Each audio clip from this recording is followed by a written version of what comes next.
Meron ka bang nabanggit kay Edward tungkol doon sa alam mo? Hindi po, ma.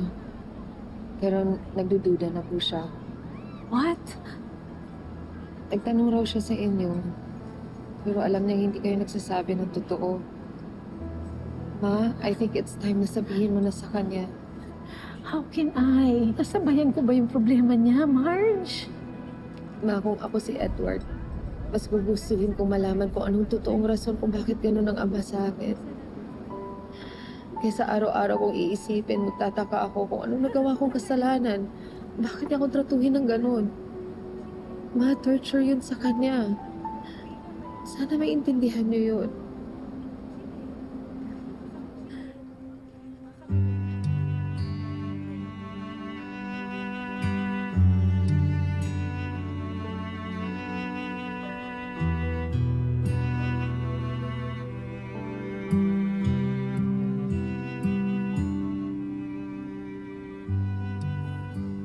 Let me guess.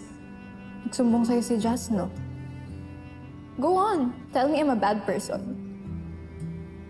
You're not a bad person, Ash. Alam ko na sobrang frustrated ka dahil sa mga nangyayari. And that's why you said those things to Jazz. You know what, Sander? Si Jazz na lang kayang turuan mong mag-skateboard. Siya na lang din yung dalhin mo dun sa concert.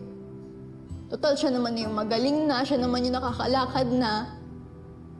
Siya yung hindi kailangan ng assistance. Ashley, Unlike me. Ako high maintenance. So pick her instead.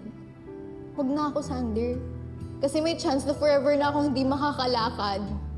I don't care about that, Ash. But I do! I do care about it, Sander. Kasi ayoko makita na i-regret mo yung pagpili mo sa akin. Ayoko na dumating yung point na mafe-fed up ka sa akin because I'm a burden. So yan yung reason kaya gusto mo akong i-busted? Isn't that unfair? You haven't even given me a chance, Ashley. I think it's for the best. I'm so sorry, Sander. Totohanan ng ipaglalaban hanggang dulo, di bibitawan. Excuse me. Edward, pwede ba tayong mag-usap? Iniiwasan mo ba ako? Edward, please. Please. You want to know the truth? Masama ang loob ko sa'yo. Because I feel like may tinatago ka sa akin. Ma, hindi ba kakampi kita? Bakit ramdam ko you're hiding the truth tungkol doon sa sinabi ni Dad about what I don't know?